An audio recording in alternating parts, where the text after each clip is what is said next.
আকাশবাণী খবর পড়ছি প্রিয়া বিশ্বকর্মা। প্রথমে বিশেষ বিশেষ খবর। দেশজুড়ে আজ ৭৬তম সংবিধান দিবস উদযাপিত হচ্ছে। নতুন দিল্লির সংবিধান সদনের সেন্ট্রাল হলে আয়োজিত মূল অনুষ্ঠানে রাষ্ট্রপতি দ্রৌপদী মুর্মু বলেছেন, সংবিধান হল জাতীয় পরিচিতির মূল ভিত্তি এবং উন্নয়নের পথ নির্দেশিকা। প্রধানমন্ত্রী নরেন্দ্র মোদী সংবিধান দিবসে দেশবাসীর উদ্দেশ্যে লেখা চিঠিতে ভারতের অগ্রগতিতে নিজেদের কর্তব্য পালনে অবিচল থাকার আহ্বান জানিয়েছেন। ভিডিও কনফারেন্সিংয়ের মাধ্যমে প্রধানমন্ত্রী হায়দ্রাবাদের সাফরান aircraft engine services India SAESI এর আজ সূচনা করেছেন। সারা দেশ আজ সশ্রদ্ধ চিত্তে ২৬/১১ মুম্বাই জঙ্গি হানার দিনটি স্মরণ করছে। দিল্লির লালকেল্লার কাছে গাড়ি বিস্ফোরণে জড়িত উমর উন নবীকে আশ্রয় দেওয়ার অভিযোগে ফরিদাবাদের বাসিন্দা এক ব্যক্তিকে গ্রেপ্তার করেছে NIA। দক্ষিণ আফ্রিকা ভারতের বিরুদ্ধে ২ ম্যাচের ক্রিকেট সিরিজ ২-০ জিতে নিয়েছে। আসছে বিস্তারিত খবরে। নানা অনুষ্ঠানের মধ্যে দিয়ে আজ ৭৬তম সংবিধান দিবস উদযাপিত হচ্ছে। এবারে সংবিধান দিবসের মূল ভাবনা হামারা সংবিধান হামারা স্বাভিমান, অর্থাৎ আমাদের সংবিধান আমাদের গর্ব।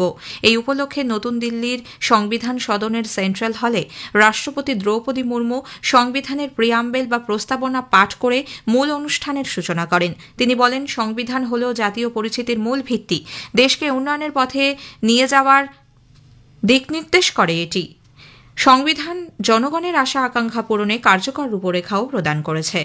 सामाजिक, आर्थिक एवं राजनैतिक न्याय, स्वतंत्रता, समता और बंधुता। मुझे ये देखकर हर्ष होता है कि इन सभी आयामों पर संसद सदस्यों ने संविधान निर्माताओं की परिकल्पनाओं को यथार्थ स्वरूप प्रदान किया है।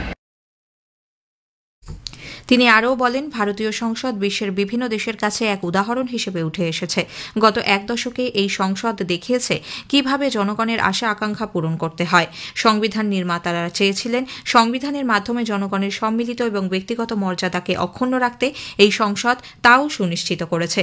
উপরাষ্ট্রপতি CP রাধাকৃষ্ণন বলেছেন, স্বাধীনতার জন্য লড়াই করা লক্ষ লক্ষ দেশবাসীর স্বপ্ন, আত্মত্যাগ এবং সম্মিলিত জ্ঞানের প্রতীক হল সংবিধান। বিশিষ্ট শিক্ষাবিদ, নীতি নির্ধারক কমিটি এবং সাংবিধানিক সভার সদস্যরা কোটি কোটি ভারতবাসীর আশা পূরণে তাদের সুচিন্তিত মতামত দিয়েছেন। সংবিধানের চেতনা প্রমাণ করে দিয়েছে ভারত এক এবং চিরকাল তা একই রকম থাকবে। শ্রী রাধাকৃষ্ণন সংবিধান রচনার জন্য doctor BR Ambedkar, doctor Rajendra Prasad, N Gopalaswami Ayyangar, Alladi Krishna স্বামী আইয়ার সহ অন্যান্যদের প্রতি কৃতজ্ঞতা ব্যক্ত করেন। I extend my warm greetings to all my beloved Bharatvasis. Since 2015, we have started observing 26th November as the Constitution Day every year, Samvidhan Divas. Now it has become the pride celebration of every Indian. Our Constitution embodies the collective wisdom, sacrifice and the dreams of millions of our countrymen who fought for freedom. Their selfless contribution make Bharat as the largest democracy in the world today. লোকসভার অধ্যক্ষ ওম বিড়লা তাঁর ভাষণে বলেন, সংবিধানের ছত্রছায়ার অধীনে দেশে সুপ্রশাসন এবং আর্থসামাজিক উন্নয়নের এক রূপান্তরমূলক যাত্রার সূচনা হয়েছে। संविधान के मार्गदर्शन में पिछले 7 दशक से अधिक के कालखंड में हमने नीतियों और कानून बनाए और सामाजिक न्याय और समावेशी विकास के लक्ष्य प्राप्त किए। हमने अपने संविधान के मार्गदर्शन में सुशासन और सामाजिक आर्थिक विकास की एक परिवर्तनकारी यात्रा तय की है। भारत विश्व का सबसे जीवंत और सफल लोकतंत्र माना जाता है। মালায়ালাম, মারাঠি, নেপালি, পাঞ্জাবি, বোড়ো, কাশ্মীরি, তেলুগু, ওড়িয়া এবং অসমিয়া এই 9টি ভাষায় অনুদিত ভারতের সংবিধানের প্রকাশ করেন রাষ্ট্রপতি মুর্মু। এছাড়া ভারত কি সংবিধান সে কলা ও ক্যালিগ্রাফি শীর্ষক একটি স্মারক পুস্তিকাও প্রকাশিত হয়। সংবিধান দিবস উপলক্ষে নিজেদের কর্তব্যকে সর্বাগ্রে স্থান দিতে আহ্বান জানিয়ে প্রধানমন্ত্রী নরেন্দ্র মোদী দেশবাসীর উদ্দেশ্যে খোলা চিঠি দিয়েছেন। সেখানে তিনি দেশের অগ্রগতির পথে সংবিধানকে আজও পথপ্রদর্শক শক্তি বলে উল্লেখ করেছেন। উন্নত ও সক্ষম দেশ গঠনের লক্ষ্যে প্রধানমন্ত্রী সার্বজনীন ভোটাধিকার প্রয়োগের মাধ্যমেই গণতন্ত্রকে আরও শক্তিশালী করার আবেদন জানান। সংসদ ও সংবিধানের প্রতি নিজের শ্রদ্ধার কথা তুলে ধরে তিনি বলেন, সংবিধানে দেশজুড়ে সাধারণ পরিবার থেকে উঠে আসা মানুষদের সর্বোচ্চ স্তরে দেশ সেবার সুযোগ দিয়েছে। ডক্টর রাজেন্দ্র প্রসাদ, বাবা সাহেব আম্বেদকর আম্বেদকর সহ সংবিধান প্রণেতাদের শ্রদ্ধা জানিয়ে প্রধানমন্ত্রী বলেন, তাঁদের দূরদর্শিতা ভারতীয় সংবিধানকে সমৃদ্ধ করেছে। বিমান তৈরির অভ্যন্তরীণ বাজারের ক্ষেত্রে ভারত বিশ্বের দ্রুত বর্ধনশীল দেশগুলির মধ্যে অন্যতম বলে প্রধানমন্ত্রী নরেন্দ্র মোদী জানিয়েছেন। ভিডিও কনফারেন্সিং এর মাধ্যমে হায়দ্রাবাদের GMR এয়ারোস্পেস ও ইন্ডাস্ট্রিয়াল পার্কে সাফরান aircraft engine services India SAESI এর আজ সূচনা করেন তিনি। প্রধানমন্ত্রী বলেন, ভারত বিনিয়োগ এবং উদ্ভাবনকে সর্বদাই উৎসাহিত করে এসেছে। উৎপাদন ভিত্তিক উৎসাহ দান প্রকল্প আন্তর্জাতিক কোম্পানিগুলিকে ভারতে বিনিয়োগের জন্য আগ্রহী করে তুলছে। যারা এদেশে বিনিয়োগ করছেন, ভারত শুধুমাত্র তাদের লগ্নিকারী হিসেবেই নয়, সহ নির্মাতা হিসেবেও গণ্য করে। বিকশিত ভারতের লক্ষ্য অর্জনে তারাও ভারতের অংশীদার। তিনি বলেন, ভারতে বিমান তৈরির ক্ষেত্রে নতুন যাত্রার জন্য প্রস্তুত। সাফরানের তৈরি এই নতুন সুবিধার আন্তর্জাতিক স্তরে ভারতের স্থান অন্য মাত্রায় নিয়ে যাবে। आज से भारत का एविएशन सेक्टर एक नई उड़ान भरने जा रहा है। साफरान की नई फैसिलिटी भारत को एक ग्लोबल MRO हब के रूप में स्थापित करने में मदद करेगी। ये MRO फैसिलिटी हाईटेक एरोस्पेस की दुनिया में युवाओं के लिए नए अवसर भी बनाएगी। সারা দেশ আজ সশ্রদ্ধ চিত্তে 26/11 মুম্বাই জঙ্গি হানার দিনটি স্মরণ করছে। রাষ্ট্রপতি দ্রৌপদী মুর্মু আজকের দিনে দেশের সুরক্ষায় শহীদ সাহসী সেনা জওয়ানদের আত্মত্যাগকে স্মরণ করেন। সমাজ মাধ্যমে এক বার্তায় রাষ্ট্রপতি বলেছেন, গোটা দেশ তাদের এই বলিদানের জন্য কৃতজ্ঞ। প্রতিরক্ষামন্ত্রী রাজনাথ সিং 26/11 মুম্বাই জঙ্গি হামলায় নিহত সকলের প্রতি শ্রদ্ধা নিবেদন করেছেন। জঙ্গিদের সামনে পুলিশ ও নিরাপত্তা বাহিনীর অদম্য সাহসকেও কুর্নিশ জানান তিনি। স্বরাষ্ট্রমন্ত্রী অমিত শাহ আজকের দিনে শ্রদ্ধা নিবেদন করে বলেন, সন্ত্রাসবাদ কোনো একটি দেশের কাছে নয়, বরং গোটা মানব জাতির কাছেই এক অভিশাপ স্বরূপ। মহারাষ্ট্রের মুখ্যমন্ত্রী দেবেন্দ্র ফডনবিস, উপমুখ্যমন্ত্রী অজিত পাওয়ার, রাজ্য পুলিশের মহানির্দেশক রেশমি শুক্লা সহ অন্যান্য আধিকারিকরা মুম্বাই পুলিশ কমিশনারেটের প্রাঙ্গণে শহীদদের স্মৃতিসৌধে শ্রদ্ধা জানান। দিল্লির লালকেল্লার কাছে গাড়ি বিস্ফোরণের জড়িত উমর উন নবীকে আশ্রয় দেওয়ার অভিযোগে হরিয়ানার ফরিদাবাদের বাসিন্দা এক ব্যক্তিকে জাতীয় তদন্তকারী সংস্থা NIA আজ গ্রেপ্তার করেছে। এক বিবৃতিতে NIA জানিয়েছে, ধৃত সোয়াব এই মামলায় অন্যতম অভিযুক্ত। তদন্তে জানা গেছে, সোয়াব উমর উন নবীকে যাতায়াতে সাহায্য করেছিল। ধৃতদের প্রত্যেককে জিজ্ঞাসাবাদ করা হচ্ছে। খবর শুনছেন আকাশবাণী থেকে।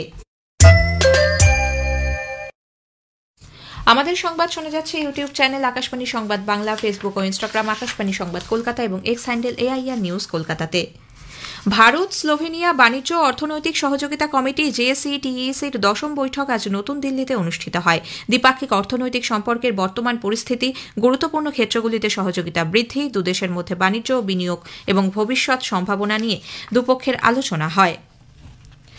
নতুন শ্রম কোডের অধীনে কর্মচারীদের ন্যূনতম মজুরি এবং সামাজিক নিরাপত্তা সুনিশ্চিত করা বাস্তবিক রূপে সম্ভব নয় বলে সমাজ মাধ্যমে যে তথ্য প্রচারিত হচ্ছে তা সরকার খারিজ করে দিয়েছে।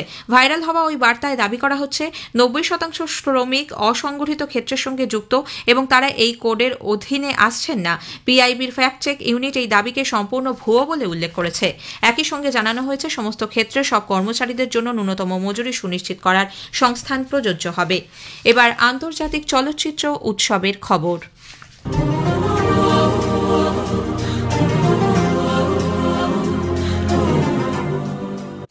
গোয়ায় 56তম আন্তর্জাতিক চলচ্চিত্র উৎসবের সেরা ডেবিউ ফিল্ম ফিচার বিভাগে আজ প্রদর্শিত হয়েছে মেক্সিকান চলচ্চিত্র দ্য ডেভিস স্মোকস। পরিচালক এর্নেস্তো মার্টিনেজ বুকিও ইফিতে তাঁর ছবি জায়গা করে নেওয়ায় উচ্ছ্বাস ব্যক্ত করেন। এই চলচ্চিত্র ইতোমধ্যেই 2025-এর বার্লিন ইন্টারন্যাশনাল ফিল্ম ফেস্টিভ্যালে পুরস্কার জিতে নিয়েছে।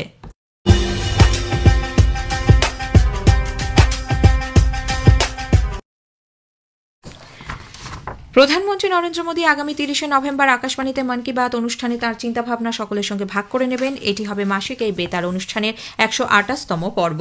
বেলা 11টা থেকে আকাশবাণী এবং দূরদর্শনের সবকটি চ্যানেল এবং Akashvani news on AIR website, mobile app, প্রধানমন্ত্রীর দপ্তর, তথ্য ও সম্প্রচার মন্ত্রকের ওয়েবসাইট ও ইউটিউব চ্যানেলে মন কি বাত সম্প্রচারিত হবে। ভিয়েতনামে ভারী বৃষ্টি এবং বন্যার কারণে মৃতের সংখ্যা বেড়ে হয়েছে 98, 10 জন এখনও নিখোঁজ। ভিয়েতনামের দুর্যোগ ব্যবস্থাপনা কর্তৃপক্ষ জানিয়েছে 2000-এর বেশি বাড়ি ক্ষতিগ্রস্ত। দক্ষিণ আফ্রিকা ভারতের বিরুদ্ধে 2 ম্যাচের টেস্ট ক্রিকেট সিরিজ 2-0 জিতে নিয়েছে। গুয়াহাটির বর্ষাপাড়া স্টেডিয়ামে দ্বিতীয় ক্রিকেট টেস্টে দক্ষিণ আফ্রিকা ভারতকে 408 রানে হারিয়ে দিয়েছে। শেষ করার আগে খবরের বিশেষ কিছু অংশ আরও একবার। দেশ জুড়ে আজ ৭৬তম সংবিধান দিবস উদযাপিত হচ্ছে। নতুন দিল্লির সংবিধান সদনের সেন্ট্রাল হলে আয়োজিত মূল অনুষ্ঠানে রাষ্ট্রপতি দ্রৌপদী মুর্মু বলেছেন, সংবিধান হল জাতীয় পরিচিতির মূল ভিত্তি এবং উন্নয়নের পথ নির্দেশিকা। প্রধানমন্ত্রী নরেন্দ্র মোদী সংবিধান দিবসে দেশবাসীর উদ্দেশ্যে লেখা চিঠিতে ভারতের অগ্রগতিতে নিজেদের কর্তব্য পালনে অবিচল থাকার আহ্বান জানিয়েছেন। খবর শেষ হল, এরপর স্থানীয় সংবাদ। আকাশবাণী কলকাতা, স্থানীয় সংবাদ পড়ছি নমামি বসু রুদ্র। নানা অনুষ্ঠানের মধ্যে দিয়ে আজ ৭৬তম সংবিধান দিবস উদযাপিত হচ্ছে। এবারের সংবিধান দিবসের মূল ভাবনা হামারা সংবিধান হামারা স্বাভিমান, অর্থাৎ আমাদের সংবিধান আমাদের গর্ব। এই উপলক্ষে নতুন দিল্লির সংবিধান সদনের সেন্ট্রাল হলে রাষ্ট্রপতি দ্রৌপদী মুর্মু সংবিধানের প্রিয়াম্বেল বা প্রস্তাবনা পাঠ করে মূল অনুষ্ঠানের সূচনা করেন। তিনি বলেন, ভারতীয় সংসদ বিশ্বের বিভিন্ন দেশের কাছে এক উদাহরণ হিসেবে উঠে এসেছে। গত এক দশকে এই সংসদ দেখিয়েছে কিভাবে জনগণের আশা আকাঙ্ক্ষা পূরণ করতে হয়। এই সংসদ সুনিশ্চিত করেছে সামাজিক, আর্থিক এবং রাজনৈতিক ন্যায় প্রদানও। सामाजिक, आर्थिक एवं राजनैतिक न्याय, स्वतंत्रता, समता और बंधुता। मुझे ये देखकर हर्ष होता है कि इन सभी आयामों पर संसद सदस्यों ने संविधान निर्माताओं की परिकल्पनाओं को यथार्थ स्वरूप प्रदान किया है। সংবিধান দিবসে প্রধানমন্ত্রী নরেন্দ্র মোদী ঐতিহাসিক এই দিনটিকে স্মরণ করে দেশবাসীকে খোলা চিঠি লিখেছেন। দেশের অগ্রগতিতে সংবিধানের ভূমিকার ওপর আলোকপাত করেন প্রধানমন্ত্রী। তিনি লিখেছেন, পবিত্র এই নথিকে সম্মান জানাতে ২০১৫ সালে সরকার ২৬শে ডিসেম্বর দিনটিকে সংবিধান দিবস হিসেবে পালনের উদ্যোগ নেয়। এক উন্নত বিকশিত ভারত গড়ে তুলতে নিজেদের কর্তব্যকে সর্বাগ্রে প্রাধান্য দেওয়ার আহ্বান জানান শ্রী মোদী। ভোটাধিকার সুনিশ্চিত করে দেশের গণতন্ত্রকে শক্তিশালী করারও আবেদন জানিয়েছেন তিনি। পশ্চিমবঙ্গের সংবিধান দিবস যথাযথ মর্যাদায় উদযাপিত হচ্ছে। রাজ্যপাল ড সিবি আনন্দ বোস সংবিধান দিবস উপলক্ষে রাজ্যবাসীকে শুভেচ্ছা জানিয়েছেন। এক বার্তায় তিনি বলেন, সংবিধান ভারতকে এক সার্বভৌম, গণতান্ত্রিক এবং সাধারণতন্ত্রের উত্তরণের পথে এগিয়ে দিয়েছে। বিধানসভা ভবনে সংবিধানের মুখ্য প্রণেতা ড ভীমরাও আম্বেদকরের মূর্তিতে মালা দিয়ে শ্রদ্ধা জানান অধ্যক্ষ বিমান বন্দ্যোপাধ্যায় সহ অন্যরা। মুখ্যমন্ত্রী মমতা ব্যানার্জি এই উপলক্ষে ড বি আর আম্বেদকর এবং সংবিধানের অন্য রচয়িতাদের প্রতি গভীর শ্রদ্ধা জানিয়েছেন। ময়দানে বি আর আম্বেদকরের মূর্তিতে মালা দিয়ে শ্রদ্ধা জানান মুখ্যমন্ত্রী। বিরোধী দলনেতা শুভেন্দু অধিকারী এক্স হ্যান্ডেলের এক বার্তায় সংবিধান দিবসে সকলকে শুভেচ্ছা জানান। প্রদেশ কংগ্রেস কার্যালয়ের বিধান ভবনেও এই উপলক্ষে বিশেষ অনুষ্ঠানের আয়োজন করা হয়েছে।